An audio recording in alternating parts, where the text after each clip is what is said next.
অনেক মানুষ দেখবেন কোরবানির আগে বিশ্লেষণ করে কোথায় গেলে জিতব, কোথায় কত অফার, ঠিক না? বিভিন্ন অ্যাগ্রো ফার্মে যে পশু কিনে আনে, ওজন ঠিক হবে কিনা, গোশত বেশি হাড্ডি কম, জিতব কিনা। কোরবানির সাথে হার জিতের কোনো সম্পর্ক নাই, সম্পর্ক কবুল হবে কি হবে না, কবুল হবে কি। সুবহানাল্লাহ। আল্লাহ কি সবারটাই কবুল করেন? আল্লাহ বলেছেন ইন্নামা ইয়াতাকাব্বালুল্লাহু মিনাল মুত্তাকিন, খাঁটি ইমানদার বিশুদ্ধ নিয়তের অধিকারী মুত্তাকিদের পক্ষ থেকে আল্লাহ কোরবানিকে কবুল করেন।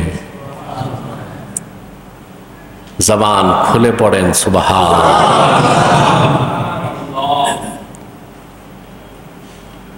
আপনার এলাকার লোকই এখন বেশি, মাদ্রাসার ছাত্ররাও নাই, বহিরাগতরাও নাই, আর পাঠানটুলির মানুষ দেরিতে আসে, বাকিরা শ্বশুর বাড়ি গেছে কিনা বেড়াইতে আল্লাহই ভালো জানেন।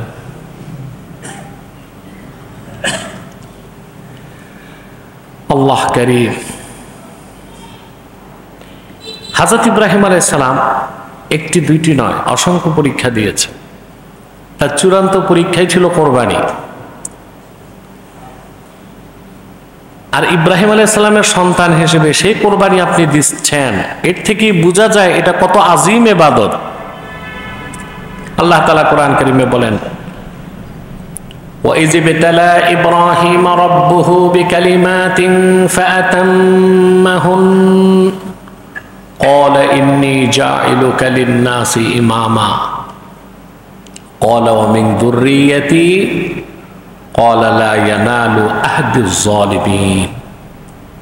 আল্লাহ বলেন মুহাম্মদ সাল্লাল্লাহু আলাইহি ওয়াসাল্লাম, আপনি স্মরণ করুন আপনার রব আল্লাহ তাআলা যখন ইব্রাহিমের কতিপয় পরীক্ষা নিলেন, কিছু পরীক্ষা নিলেন, ফাআতাম্মাহুন্না, এর অর্থ কামা বিহিন্না ইব্রাহিম।